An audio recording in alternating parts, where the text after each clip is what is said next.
यस्य पदेन वाचा मलं शरीरस्य च वैद्यकेन योपाकरोत्तं प्रवरं मुनीनां पतञ्जलिं प्राञ्जलिरानतोऽस्मि।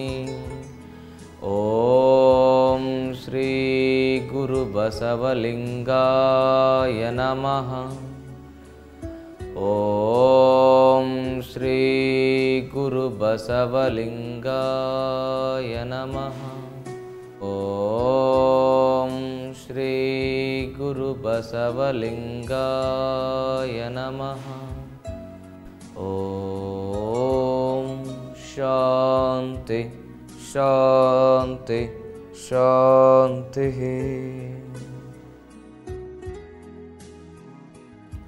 ಸರ್ವರಿಗೂ ಅನಂತ ಶರಣು ಶರಣಾರ್ಥಿಗಳು. ನಾನು ನಿಮ್ಮ ಯೋಗ ಗುರು ವೈದ್ಯ ಶ್ರೀ ಚನ್ನಬಸವಣ್ಣ, ಟಾಟಾ ನಗರ, ಬೆಂಗಳೂರು. ಸರ್ವ ರೋಗಗಳಿಗೂ ಇಲ್ಲದೆ ಸುಲಭ ಆರೋಗ್ಯ ಸೂತ್ರ, ಇದುವೇ ಯೋಗ ಸೂತ್ರ. ಇಲ್ಲಿ ನಾನು ನಿಮಗೆ ಇವತ್ತು ಒಂದು ಹೊಸ ಕಾಯಿಲೆಗಳ ಬಗ್ಗೆ ಮಾತಾಡ್ತಾ ಇದ್ದೀನಿ. ಆ ಯಾವ ಕಾಯಿಲೆ ಅಂತೇಳಿದ್ರೆ ಅದಕ್ಕೆ ಬ್ಲಡ್ ಪ್ರೆಷರ್ ಅಂತ ಕರೀತಾರೆ, ಅಧಿಕ ರಕ್ತದ ಒತ್ತಡ. ಈ ಅಧಿಕ ರಕ್ತದ ಒತ್ತಡ ಒಂದ್ಸರಿ ಬಂದುಬಿಡ್ತು ಅಂತೇಳಿದ್ರೆ ಇದು ಜೀವನ ಪರ್ಯಂತ ಹೋಗಲ್ಲ, ಇದಕ್ಕೆ ಜೀವನ ಪರ್ಯಂತ ಮಾತ್ರೆ ತೆಗೆದುಕೊಳ್ಳಲೇಬೇಕು ಅಂತಕ್ಕಂಥದ್ದು ಈಗಿನ ಮಾಡರ್ನ್ ಮೆಡಿಕಲ್ ಸೈನ್ಸಿನ ಅಭಿಪ್ರಾಯ. ಹಾಗಿದ್ರೆ ಔಷಧಿ ಅಂತ ಹೇಳಿದ್ರೆ ಏನು, ಆಹಾರ ಅಂತ ಹೇಳಿದ್ರೆ ಏನು ಅಂತಕ್ಕಂಥದ್ರ ಬಗ್ಗೆ ನಾವು ಮೊದಲು ಪ್ರಶ್ನೆ ಮಾಡ್ಕೋಬೇಕು. ಔಷಧಿ ಅಂತೇಳಿದ್ರೆ ಕಾಯಿಲೆ ಬಂದಾಗ ಮಾತ್ರ ತೆಗೆದುಕೊಳ್ತಕ್ಕಂಥದ್ದು, ಆಹಾರ ಅಂತೇಳಿದ್ರೆ ಜೀವನ ಪರ್ಯಂತ ತೆಗೆದುಕೊಳ್ತಕ್ಕಂಥದ್ದು. ಈ ಔಷಧಿಗಳನ್ನು ಜೀವನ ಪರ್ಯಂತ ತೆಗೆದುಕೊಂಡ್ರೆ ಇದು ಔಷಧಿ ಆಗಲಿಕ್ಕೆ ಸಾಧ್ಯನೇ ಇಲ್ಲ. ಯಾವುದೇ ಒಂದು ಕಾಯಿಲೆಗೆ ಎಟ್ಲೀಸ್ಟ್ ನಾವು ಔಷಧಿ ತೆಗೆದುಕೊಳ್ಬೇಕಂತೇಳಿದ್ರೆ ಮ್ಯಾಕ್ಸಿಮಮ್ ಎಷ್ಟು ಅಂತೇಳಿದ್ರೆ ಅಧಿಕ ಅಂತೇಳಿದ್ರೆ ಕೇವಲ 4 ರಿಂದ 5 ತಿಂಗಳ ಕಾಲ ಔಷಧಿನ ತೆಗೆದುಕೊಳ್ಬೇಕು. ಅಂತೂ ಮಿಕ್ಕಿ ದೊಡ್ಡದೊಂದು ಏನಂತಂದರೆ ಈ ಆಯುರ್ವೇದದಲ್ಲಿ ಸುಖ ಸಾಧ್ಯ, ಕಷ್ಟ ಸಾಧ್ಯ ಮತ್ತು ಅಸಾಧ್ಯ ಅಂತ 3 ವಿಭಾಗಗಳು ಬರ್ತವೆ. ಸುಖ ಸಾಧ್ಯ ಅಂತೇಳಿದ್ರೆ ಈ ಕಾಯಿಲೆಗಳನ್ನು 1 ತಿಂಗಳ ಮೆಡಿಸಿನ್ ಕೊಟ್ಬಿಟ್ಟು ವಾಸಿ ಮಾಡಿಕೊಡ್ಬೋದು. ಆಮೇಲೆ ಕಷ್ಟ ಸಾಧ್ಯ ಅಂತ ಬರುತ್ತೆ, ಇದು 4 ರಿಂದ 5 ತಿಂಗಳು ಬರುತ್ತೆ. ಅಸಾಧ್ಯ ಅಂತ ಬರುತ್ತೆ, ಅದು ಒಂದು 2 ವರ್ಷ 3 ವರ್ಷ ಅದಕ್ಕೆ ಔಷಧಿಗಳನ್ನು ಕೊಡ್ತಾರೆ. ಆ 2 ವರ್ಷ ಮ್ಯಾಕ್ಸಿಮಮ್ 3 ವರ್ಷ ಅದು ಅಸಾಧ್ಯವಾಗಿರ್ತಕ್ಕಂಥ ಕಾಯಿಲೆಗಳಿಗೆ. ಈ BP ಅಂತಕ್ಕಂಥದ್ದು ಸುಖ ಸಾಧ್ಯ ಕಾಯಿಲೆ. ಈ ಸುಖ ಸಾಧ್ಯ ಕಾಯಿಲೆಗೆ ನೀವು ಜೀವನ ಪರ್ಯಂತ ಔಷಧಿಯನ್ನು ತೆಗೆದುಕೊಳ್ಳಿ ಅಂತ ಹೇಳಿದ್ರೆ ಎಂಥ ಮೋಸವನ್ನು ಮಾಡ್ತಾಯಿದ್ದೀವಿ ನಾವು ಅಂತಕ್ಕಂಥದ್ರ ಬಗ್ಗೆ ನಾವು ಅರ್ಥ ಮಾಡ್ಕೋಬೇಕು. ಅದಕ್ಕೆ ಮೊದಲನೇದಾಗಿ BP ಅಂತಕ್ಕಂಥದ್ದು ಏನು ಅಂತಕ್ಕಂಥದ್ದನ್ನು ನಾವು ಮೊದಲು ಅರ್ಥ ಮಾಡ್ಕೋಬೇಕು. BP ಅಂತ ಹೇಳಿದ್ರೆ ರಕ್ತದ ಒತ್ತಡ, ಬ್ಲಡ್ ಪ್ರೆಷರ್ ಅಂತ ಕರೀತಾರೆ. ನಮ್ಮ ಶರೀರದಲ್ಲಿರ್ತಕ್ಕಂಥ ನರಗಳಲ್ಲಿ ಏನಾಗುತ್ತೆ ಅಂತೇಳಿದ್ರೆ ಕೊಲೆಸ್ಟ್ರಾಲು, ಟ್ರೈಗ್ಲಿಸರೈಡು ಇದೆಲ್ಲ ಏನಾಗುತ್ತೆ ಅಂತೇಳಿ ಕಟ್ಕೊಳ್ತಾ ಹೋಗುತ್ತೆ. ಆ ಕಟ್ಕೊಂಡ ಸಂದರ್ಭದಲ್ಲಿ ಏನಾಗುತ್ತೆ, ಈ ರಕ್ತ ಏನಾಗುತ್ತೆ ಜೋರಾಗಿ ಹರಿದಾಡಲಿಕ್ಕೆ ಶುರುವಾಗುತ್ತೆ. ಅದಕ್ಕೆ ಬ್ಲಡ್ ಪ್ರೆಷರ್ ಅಂತ ಕರೀತಾರೆ. ಈ ರಕ್ತದ ಒತ್ತಡವನ್ನು ನಿವಾರಣೆ ಮಾಡಲಿಕ್ಕೆ ನಾವೇನು ಮಾಡ್ಕೋಬೇಕು, ಮೊದಲು ಅಲ್ಲಿರ್ತಕ್ಕಂಥ ಕೊಲೆಸ್ಟ್ರಾಲನ್ನು ಕಡಿಮೆ ಮಾಡ್ಕೋಬೇಕು. ಈ ಮಾಡರ್ನ್ ಮೆಡಿಕಲ್ ಸೈನ್ಸಲ್ಲಿ ಇವರು ಏನು ಮಾಡ್ತಾ ಇದ್ದಾರೆ ಅಂತೇಳಿದ್ರೆ ರಕ್ತದಲ್ಲಿರ್ತಕ್ಕಂಥ ಕೊಲೆಸ್ಟ್ರಾಲನ್ನು ಕಡಿಮೆ ಮಾಡ್ತಾ ಇಲ್ಲ, ಈ ನರಗಳಲ್ಲಿರ್ತಕ್ಕಂಥ ಕೊಲೆಸ್ಟ್ರಾಲನ್ನು ಕಡಿಮೆ ಮಾಡ್ತಾ ಇಲ್ಲ, ರಕ್ತವನ್ನು ತಿನ್ನು ಮಾಡ್ತಾ ಇದ್ದಾರೆ. ಸುಮಾರು ಈ ಹೃದಯ ಸಮಸ್ಯೆ ಬಂತು ಅಂತೇಳಿದ್ರೆ ಹಾರ್ಟ್ ಅಟ್ಯಾಕ್ ಆಗಿ ಈ ನರಗಳಲ್ಲಿ ಏನಾದರೂ ಬ್ಲಾಕ್ ಇದ್ದರೆ ಆ ನರಗಳ ಬ್ಲಾಕನ್ನು ಓಪನ್ ಮಾಡಲಿಕ್ಕೆ ಔಷಧಿ ಕೊಡಲ್ಲ, ಎಕೋಸ್ಪ್ರಿನ್ ಅಂತ ಆ ರಕ್ತವನ್ನು ತೆಳ್ಳಗೆ ಮಾಡಲಿಕ್ಕೆ ಔಷಧಿ ಕೊಡ್ತಾರೆ. ಆ ರಕ್ತವನ್ನು ತೆಳುವು ಮಾಡಲಿಕ್ಕೆ ಏನಾದರೂ ಔಷಧಿ ತೆಗೆದುಕೊಂಡಾಗ ಏನಾಗುತ್ತೆ, ರಕ್ತದಲ್ಲಿರ್ತಕ್ಕಂಥ ತಾಕತ್ತು ಕಡಿಮೆ ಆಗುತ್ತೆ. ಯಾವಾಗ ರಕ್ತದಲ್ಲಿರ್ತಕ್ಕಂಥ ಶಕ್ತಿ ಕಡಿಮೆ ಆಗುತ್ತೆ ಅವಾಗ ಏನಾಗುತ್ತೆ, ನಮ್ಮ ಜೀವನದ ಲೈಫ್ ಟೈಮ್ ಅಂತ ಕರೀತಾರಲ್ಲ ಆಯಸ್ಸು ಅದು ಕಡಿಮೆ ಆಗ್ತಾ ಹೋಗುತ್ತೆ. BPಗೆ ನಾವು ಔಷಧಿಯನ್ನು ತೆಗೆದುಕೊಂಡ್ರೆ 100ಕ್ಕೆ 100ರಷ್ಟು ಏನಾಗುತ್ತೆ, ಕಿಡ್ನಿ ಪ್ರಾಬ್ಲಮ್ ಬರುತ್ತೆ, ಅಮ್ಲಾಂಗ್ ಅಂತ ಬರುತ್ತೆ. ಸುಮಾರು ಈ BPಗೆ ಔಷಧಿಗಳಿದ್ದಾವೆ. ಈ ಎಲ್ಲ ಔಷಧಿಗಳಿಂದ ಏನಾಗುತ್ತೆ ಅಂತೇಳಿದ್ರೆ ನಮ್ಮ ಜೀವನದ ಆಯಸ್ಸು ಕಡಿಮೆ ಆಗ್ತಾ ಬರುತ್ತೆ. ಮತ್ತು BPಗೆ ಮಾತ್ರೆ ತಗೊಂಡ್ರೆ ಕಿಡ್ನಿ 100% ಫೇಲ್ ಆಗುತ್ತೆ. ಈಗ BP ಸಮಸ್ಯೆಗಾಗಿ ಯಾವೆಲ್ಲ ಆಸನಗಳನ್ನು ನಿಂತ್ಕೊಂಡು ಮಾಡಬೇಕು ಅನ್ನೋದ್ರ ಬಗ್ಗೆ ನಾನು ನಿಮಗೆ ಮೊದಲು ಹೇಳ್ಕೊಡ್ತೇನೆ. ಹಾಗಿದ್ರೆ BP ಸಮಸ್ಯೆಗಾಗಿ ನಿಂತುಕೊಂಡು ಮಾಡುವ ಆಸನಗಳು ಯಾವುವು ಅಂತಕ್ಕಂಥದ್ರ ಬಗ್ಗೆ ಹೇಳ್ತೀನಿ. ಇವಾಗ ಎದ್ದು ನಿಂತ್ಕೊಳ್ಳೋಣ. ನಿಧಾನವಾಗಿ ಎದ್ದು ನಿಂತ್ಕೋಬೇಕು.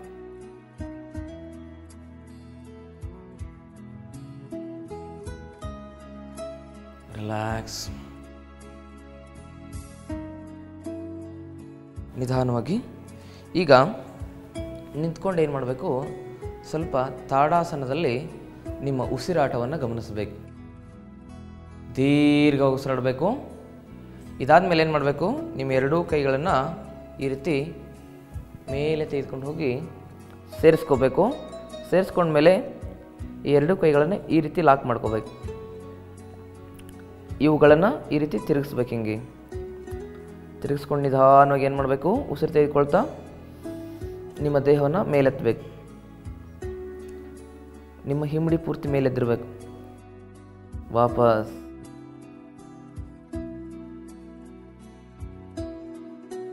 ಮತ್ತೆ ಉಸಿರು ತೆಗೆದುಕೊಳ್ತಾ ಮತ್ತೆ ಮೇಲೆ.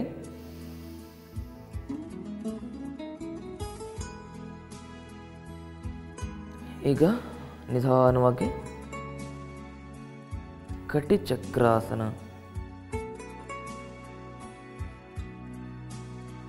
ವಾಪಸ್ ಉಸಿರು ಬಿಡ್ತಾ ಕೆಳಗೆ.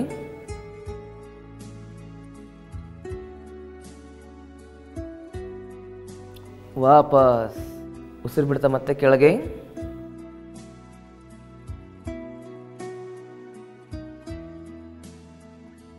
ವಾಪಸ್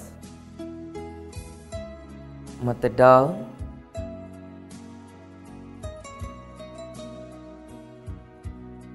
ಮತ್ತೆ ವಾಪಸ್ ನಿಧಾನವಾಗಿ ಎರಡು ಕೈಗಳನ್ನ ಕೆಳಗಡೆ ತೆಗೆದುಕೊಂಡ್ಬನ್ನಿ. ಈ ರೀತಿ ನೀವು ಎಡಗಡೆ ಒಂದು 10 ಸಾರಿ, ಬಲಗಡೆ ಒಂದು 10 ಸಾರಿ ಮಾಡಬೇಕು. ಟೋಟಲ್ 20 ಸರಿ ಮಾಡ್ಬೇಕು ಇದನ್ನು. ಇದಾದಮೇಲೆ ಏನು ಮಾಡಬೇಕು, ನಿಮ್ಮ ಎರಡೂ ಕಾಲುಗಳನ್ನ ಸ್ವಲ್ಪ ಅಗಲ ಮಾಡ್ಕೋಬೇಕು.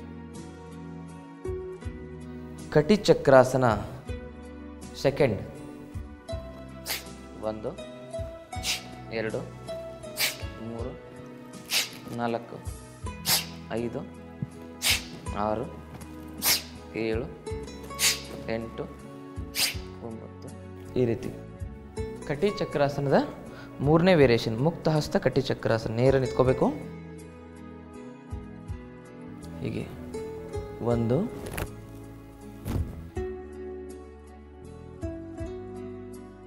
2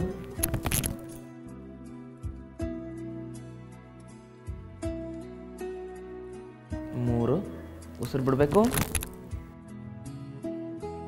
ಉಸಿರು ತೆಗೆದುಕೋಬೇಕು. ಉಸಿರು ಬಿಡಬೇಕು. ಮತ್ತೆ ಉಸಿರು ತೆಗೆದುಕೊಳ್ತಾ ಮೇಲೆ. ಉಸಿರು ಬಿಡ್ತಾ ತಿರುಗಿಸಿ.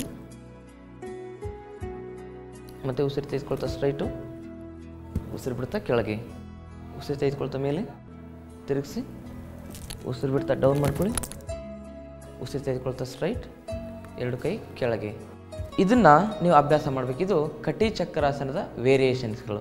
ಈಗ ಇದಾದಮೇಲೆ ಕೆಲವೊಂದಿಷ್ಟು ಗ್ರಂಥಿಗಳಿಗೆ ಉಪಯುಕ್ತವಾಗಿರ್ತಕ್ಕಂಥ ಜಾಯಿಂಟ್ಗಳನ್ನು ಸಡಿಲ ಮಾಡ್ತಕ್ಕಂಥ ಆಸನಗಳನ್ನ ಹೇಳ್ಕೊಡ್ತೇನೆ.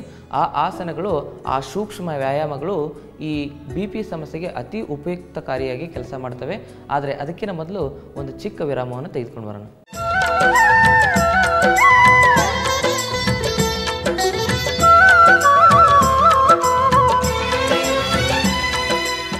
ವಿರಾಮದ ನಂತರ ಕಾರ್ಯಕ್ರಮಕ್ಕೆ ಮತ್ತೆ ಸ್ವಾಗತ. ಈಗ ನಮ್ಮ ಗ್ರಂಥಿಗಳಿಗೆ ಸಂಬಂಧಪಟ್ಟಿರ್ತಕ್ಕಂಥ ಕೆಲವೊಂದಿಷ್ಟು ಸೂಕ್ಷ್ಮ ವ್ಯಾಯಾಮಗಳನ್ನ ಹೇಳ್ತೀನಿ ಅಂತ ಹೇಳಿದೆ. ಈ ಜಾಯಿಂಟ್ಸ್ಗಳನ್ನ ಯಾವಾಗ ನಾವು ಸಡಿಲ ಮಾಡ್ಕೊಳ್ತೀವಲ್ಲ, ಆವಾಗ ನಮ್ಮ ರಕ್ತದ ಒತ್ತಡ ಕಡಿಮೆ ಆಗುತ್ತೆ. ಹಾಗಿದ್ರೆ ಏನೇನು ಮಾಡ್ಬೇಕಂತ ಹೇಳಿದ್ರೆ, ಮೊದಲು ಹಿಂಗೆ ಕೈ ಮಾಡಬೇಕು. ಈ ರೀತಿ ಕೈ ಮಾಡಿಕೊಂಡು ಈ ರೀತಿ ತಿರುಗಿಸ್ಕೋಬೇಕು. 1 2 3 4 5 ಇದಾದಮೇಲೆ ವಿರುದ್ಧ ದಿಕ್ಕಿನಲ್ಲಿ.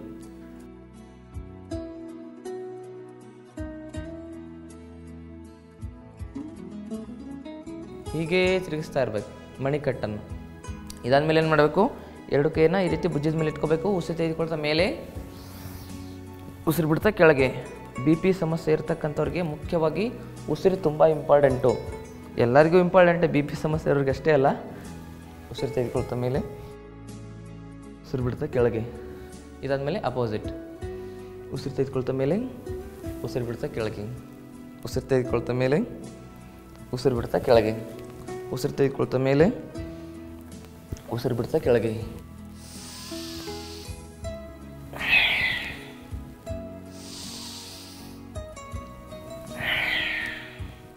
ಇದಾದ್ಮೇಲೆ ಏನು ಮಾಡಬೇಕು, ಎರಡು ಕೈಯನ್ನು ಅಗಲ ಮಾಡ್ಕೋಬೇಕು.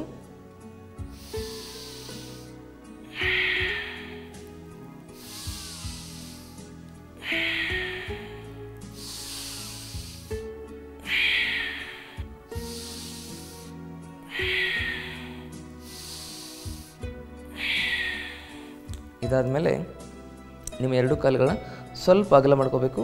ಕೈಯನ್ನು ಈ ರೀತಿ ಹಿಂದೆ ಕಟ್ಕೋಬೇಕು, ಹಿಂಗೆ ಹಿಂದೆ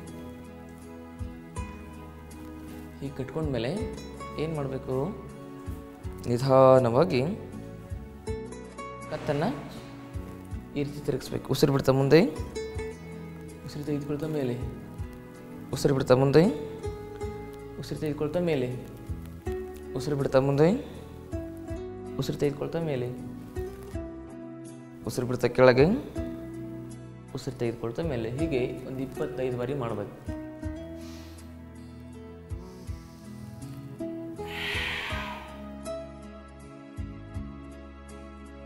ಶಿರೋಭಾಗದಿಂದ ಕೆಳಗೆ, ಕೆಳಗಡೆಯಿಂದ ಶಿರೋಭಾಗಕ್ಕೆ ಸರಿಯಾಗಿ ರಕ್ತ ಸಂಚಾರ ಆಗುತ್ತೆ. ಈ ರೀತಿ ಮಾಡೋದ್ರಿಂದ ತಲೆಯಲ್ಲಿರುವ ಎಲ್ಲ ನರನಾಡಿಗಳಲ್ಲಿಯೂ ರಕ್ತ ಸಂಚಾರ ಆಗುತ್ತೆ. ಇದಾದಮೇಲೆ ಅಪೋಸಿಟ್ 25 ಬಾರಿ ಮಾಡಬೇಕು ಒಂದೊಂದು ಸೈಡಲ್ಲಿ. ನಿಧಾನ ಉಸಿರು ತಗೋಬೇಕು, ಉಸಿರು ಬಿಡಬೇಕು.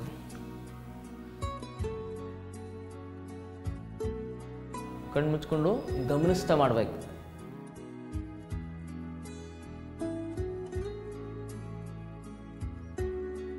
ಇದಾದಮೇಲೆ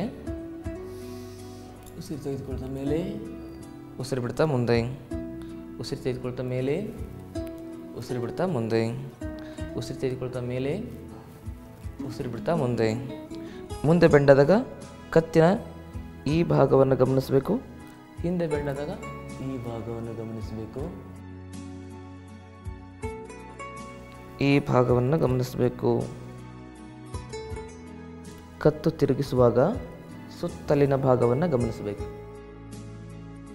ಈ ರೀತಿ ನೀವೇನು ಮಾಡಬೇಕು, ನಿಮ್ಮ ಕತ್ತನ್ನು ಸರಿಯಾದ ರೀತಿಯಲ್ಲಿ ಮೂಮೆಂಟ್ ಮಾಡಬೇಕು. ಯಾವಾಗ ಹಿಂದೆ ಬೆಂಡ್ ಮಾಡ್ತೀರಾ ಅವಾಗ ಉಸಿರು ತೆಗೆದುಕೊಳ್ಬೇಕು, ಯಾವಾಗ ಮುಂದೆ ಬೆಂಡ್ ಮಾಡ್ತೀರಾ ಅವಾಗ ಏನು ಮಾಡಬೇಕು, ಉಸಿರನ್ನು ಬಿಡಬೇಕು. ಇದಾದಮೇಲೆ ಏನು ಮಾಡಬೇಕು, ಎರಡು ಕಾಲುಗಳನ್ನ ನಿಧಾನ ಸೇರಿಸ್ಕೋಬೇಕು. ಸೇರಿಸ್ಕೊಂಡು ನಿಧಾನವಾಗಿ ಉಸಿರು ಬಿಡ್ತಾ ಕೆಳಗೆ ಕುಕ್ಕುಟಾಸನ ಅಂತ ಕರೀತಾರೆ ಅದಕ್ಕೆ. ಉಸಿರು ತೆಗೆದುಕೊಳ್ತಾ ಎದ್ದೇಳಬೇಕು. ನಿಧಾನವಾಗಿ ಉಸಿರು ಬಿಡ್ತಾ ಕೆಳಗೆ,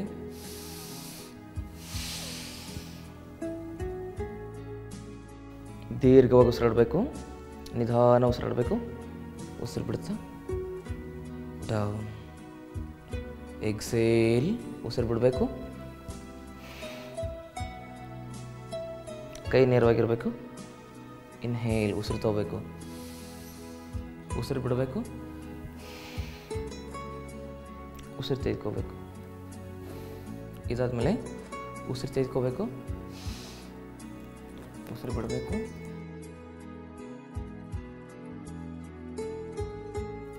ಮತ್ತೆ ಉಸಿರು ತೆಗೆದುಕೋಬೇಕು, ಮತ್ತೆ ಉಸಿರು ಬಿಡಬೇಕು.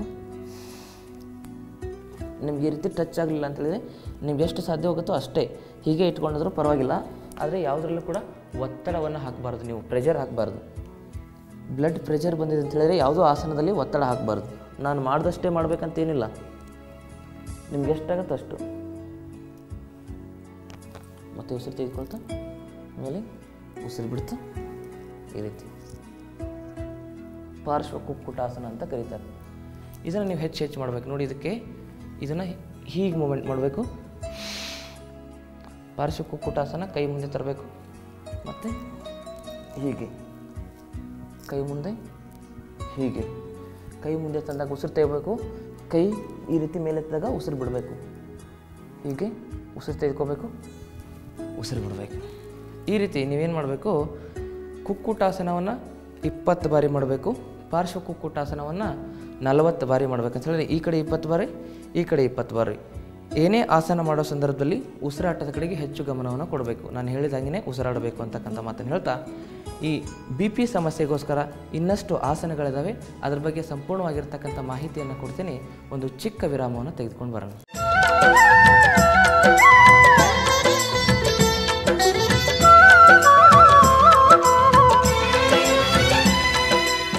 ವಿರಾಮದ ನಂತರ ಕಾರ್ಯಕ್ರಮಕ್ಕೆ ಮತ್ತೆ ಸ್ವಾಗತ. ಈಗ ಈ BP ಸಮಸ್ಯೆಗಾಗಿ ಯಾವೆಲ್ಲ ಆಸನಗಳನ್ನ ಮಾಡ್ಬೋದು ಅಂತಕ್ಕಂಥದ್ರ ಬಗ್ಗೆ ನಾನು ಹೇಳ್ತಾ ಇದ್ದೀನಿ. ಇವಾಗ BP ಸಮಸ್ಯೆಗೆ ಅತಿ ಉಪಯುಕ್ತವಾಗಿರ್ತಕ್ಕಂಥ ಇನ್ನೊಂದಿಷ್ಟು ಆಸನಗಳು ಯಾವ ಅಂತೇಳಿದ್ರೆ ಅವಕ್ಕೆ ತ್ರಿಕೋನಾಸನ ಮತ್ತು ಪಾರ್ಶ್ವಕೋನಾಸನ. ಇವುಗಳನ್ನು ಹೇಗೆ ಮಾಡಬೇಕು ಅಂತಕ್ಕಂಥದ್ರ ಬಗ್ಗೆ ನೋಡೋಣ ಬನ್ನಿ. ಏನು ಮಾಡಬೇಕು, ಮೊದಲು ನಿಮ್ಮ ಎರಡೂ ಕಾಲುಗಳನ್ನ ಅಗಲ ಮಾಡ್ಕೋಬೇಕು, ನೇರವಾಗಿ ನಿಂತ್ಕೋಬೇಕು. ಈಗ ನಿಮ್ಮ ಈ ಎಡಗಾಲನ್ನು ಈ ರೀತಿ ತಿರುಗಿಸ್ಕೋಬೇಕು, ಸಮಸ್ಥಿತಿ ಸಹಜ ಸ್ಥಿತಿಯಲ್ಲಿರಬೇಕು. ಇದಾದಮೇಲೆ ಈ ಎಡಗಾಲ ಮೊಣಕಾಲ ಮೇಲೆ ನಿಮ್ಮ ಎಡಗೈ ಇಟ್ಕೋಬೇಕು. ಇದೇ ರೀತಿ ಉಸಿರು ಬಿಡ್ತಾ ಬಿಡ್ತಾ ನಿಮ್ಮ ಕೈಯನ್ನು ಕೆಳಗಡೆ ತೆಗೆದುಕೊಂಡು ಹೋಗಬೇಕು. ಈ ಕೈ ಮೇಲಿರಬೇಕು, ಹಿಂದೆ ಹೋಗಬಾರ್ದು, ಮುಂದೇನೂ ಬರಬಾರ್ದು. ಕೈ ಪೂರ್ತಿ ಕೆಳಗೆ. ಕೆಳಭಾಗದಲ್ಲಿ ಈ ರೀತಿ ಸ್ಟ್ರೆಚ್ ಆದರೆ ನಿಮ್ಮ ಮೇರುದಂಡದ ಕೆಳಭಾಗದಲ್ಲಿರ್ತಕ್ಕಂಥ ಎಲ್ಲ ಬ್ಲಾಕೇಜ್ಗಳು ಓಪನ್ ಆಗುತ್ತೆ. ಯಾವಾಗ ಮೇರುದಂಡದಲ್ಲಿರ್ತಕ್ಕಂಥ ಆ ಸೆಂಟ್ರಲ್ ನರ್ವಸ್ ಸಿಸ್ಟಮ್ ಏನು ಆ್ಯಕ್ಟಿವ್ ಆಗುತ್ತೆ, ಆವಾಗ ದೇಹದೊಳಗಡೆ ರಕ್ತ ಸಂಚಾರ ಇನ್ನೂ ಸುಲಭವಾಗುತ್ತೆ. ಯಾವಾಗ ದೇಹದೊಳಗಡೆ ರಕ್ತ ಸಂಚಾರ ಸುಲಭವಾಗುತ್ತೆ ಆವಾಗ ಬಿ ಪಿ ಸಮಸ್ಯೆ ಹೋಗಿಬಿಡುತ್ತೆ. ನಿಮ್ಮ ಬೆನ್ನು ಹುರಿಯನ್ನು ಗಮನಿಸಬೇಕು ಮತ್ತು ಈ ಭಾಗವನ್ನು ಗಮನಿಸಬೇಕು ಪೂರ್ತಿ. ಇಲ್ಲಿ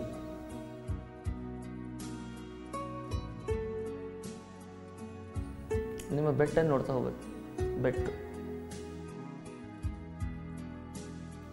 ಸಾಧ್ಯ ಆದರೆ ಈ ಕೈಯನ್ನು ಇಲ್ಲಿ ಇಟ್ಕೋಬೋದು.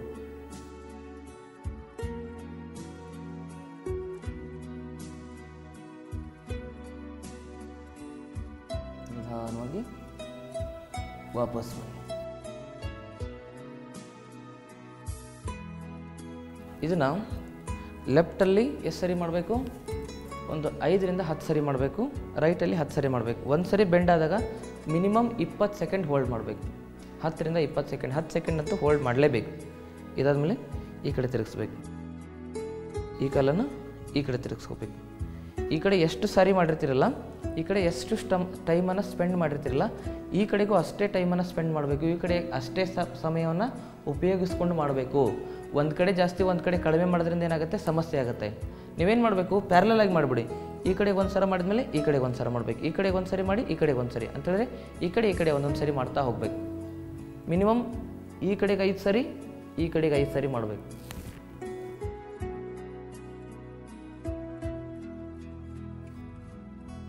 ಕೈಯನ್ನು ಗಮನಿಸ್ತಾ ಹೋಗಿ, ಬೆಟ್ಟ ನೋಡ್ತಾ ಹೋಗ್ಬೇಕು.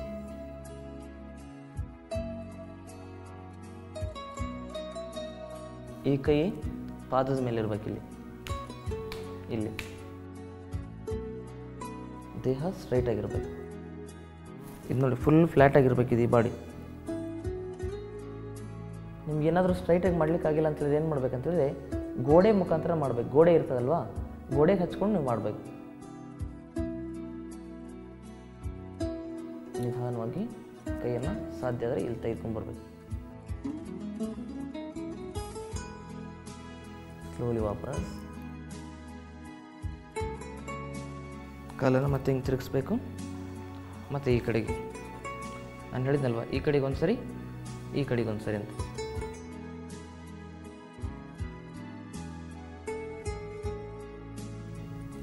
ವಾಪಸ್. ಇದಕ್ಕೆ ತ್ರಿಕೋನಾಸನ ಅಂತ ಕರೀತಾರೆ. ಇನ್ನು ಪಾರ್ಶ್ವಕೋನಾಸನ ಹೇಗೆ ಮಾಡೋದು, ಈ ಕಾಲನ್ನು ಈ ರೀತಿ ತಿರುಗಿಸ್ಬೇಕು, ಅರ್ಧ ಬೆಂಡ್ ಮಾಡ್ಕೋಬೇಕು, ಕೈಯಲ್ಲಿ ಚಿನ್ಮುದ್ರೆ ಮಾಡ್ಕೋಬೇಕು. ಈ ಅಪೋಸಿಟ್ ಕೈ ಇದೆಯಲ್ವಾ, ಇದನ್ನು ಕಿವಿಗೆ ಸ್ಪರ್ಶ ಮಾಡಬೇಕು. ನಿಮ್ಮ ಆರ್ಟ್ರೀಸಲ್ಲಿ ಮತ್ತು ವೇನ್ಸಲ್ಲಿ ಏನಾಗುತ್ತೆ, ರಕ್ತ ಸಂಚಾರ ಸರಾಗವಾಗಿ ಆಗುತ್ತೆ. ಆರ್ಟರೀಸಲ್ಲಿ ಏನಾಗಿರುತ್ತೆ ಅಂತೇಳಿದ್ರೆ ಈ ಶುದ್ಧ ರಕ್ತ ಓಡಾಡ್ತಾ ಇರುತ್ತೆ, ಈ ವೇನ್ಸಲ್ಲಿ ಅಶುದ್ಧ ರಕ್ತ ಓಡಾಡ್ತಾ ಇರುತ್ತೆ. ಆದರೆ ಹಾರ್ಟಿಗೆ ಸಪ್ಲೈ ಮಾಡ್ತಕ್ಕಂಥ ಹಾರ್ಟ್ ನರ್ವ್ಸಲ್ಲಿ ವೇನ್ಸಲ್ಲಿ ಶುದ್ಧ ರಕ್ತ, ಆರ್ಟ್ರೀಸಲ್ಲಿ ಅಶುದ್ಧ ರಕ್ತ ಇರ್ತದೆ.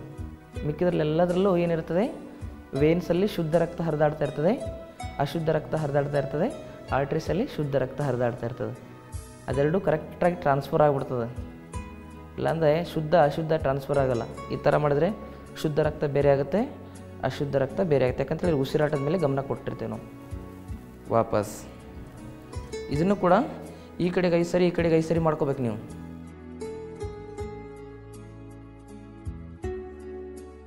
ಇದನ್ನು ಮಿನಿಮಮ್ ಒಂದು 30 ಸೆಕೆಂಡ್ ಹೋಲ್ಡ್ ಮಾಡ್ಬೇಕು. ಹಿಂಗೆ ಇದು ಸ್ವಲ್ಪ ಸುಲಭ ಇದೆ. ಕಿವಿಗೆ ಟಚ್ ಆಗಿರ್ಬೇಕು, ಕೈ ನಿಮ್ಮ ಶೋಲ್ಡರ್ಸ್ಗಳು ಕಿವಿಗೆ ಟಚ್ ಆಗಿರ್ಬೇಕು. ದೀರ್ಘ ಉಸಿರಾಡಿ. ನಿಧಾನ ಉಸಿರಾಡಬೇಕು. ಮುಖದಲ್ಲಿ ಮುಗುಳ್ನಗೆ ಇರಲಿ. ಉಸಿರಾಟವನ್ನು ಗಮನಿಸಿ. ಮಿನಿಮಮ್ 30 ಸೆಕೆಂಡು, ಮ್ಯಾಕ್ಸಿಮಮ್ 3 ಮಿನಿಟ್ಸ್ವರೆಗೂ ಇಲ್ಲಿ ಹೋಲ್ಡ್ ಮಾಡ್ಬೋದು. 30 ಸೆಕೆಂಡ್ಸ್ ಟು 3 ಮಿನಿಟ್ಸ್. ಹೀಗೆ ಇದನ್ನು ವಾಪಸ್ ಬನ್ನಿ. ಉಸಿರಾಟವನ್ನು ಗಮನಿಸ್ತಾ ಹೋಗಿ. ಕಣ್ಮುಚ್ಚಿ ಕೇವಲ ಉಸಿರಾಟ ಗಮನಿಸಬೇಕು. ಈ ಎರಡೂ ಕಡೆಗೆ ಯಾವ ರೀತಿ ರಕ್ತ ಸಂಚಾರ ಆಗ್ತಾ ಇದೆ ನೋಡ್ಕೊಳ್ಳಿ.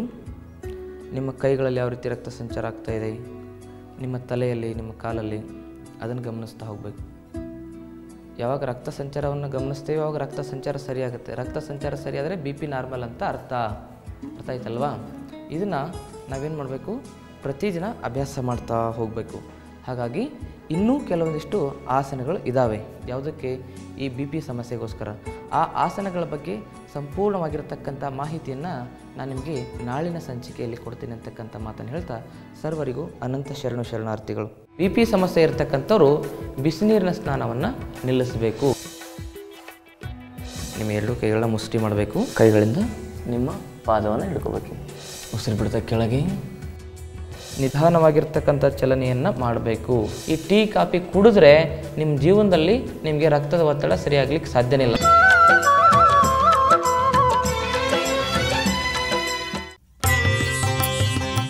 ಗುಣವಾಗದ ನಿಮ್ಮ ಎಲ್ಲ ಕಾಯಿಲೆಗಳಿಗೆ ಇಲ್ಲಿ ಚಿಕಿತ್ಸೆ ನೀಡಿ ಪರಿಹಾರ ಒದಗಿಸಲಾಗುವುದು.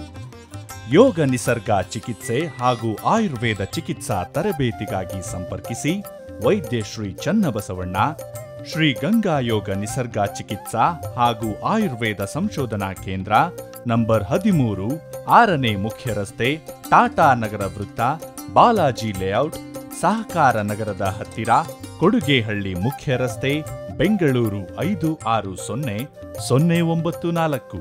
ದೂರವಾಣಿ ಸಂಖ್ಯೆ 928-027-7973 ಅಥವಾ 733-761-8850. ಇಮೇಲ್ ವಿಳಾಸ ವೈದ್ಯಶ್ರೀ@gmail.com. ವೆಬ್ಸೈಟ್ ವಿಳಾಸ www.srigangayoga.in.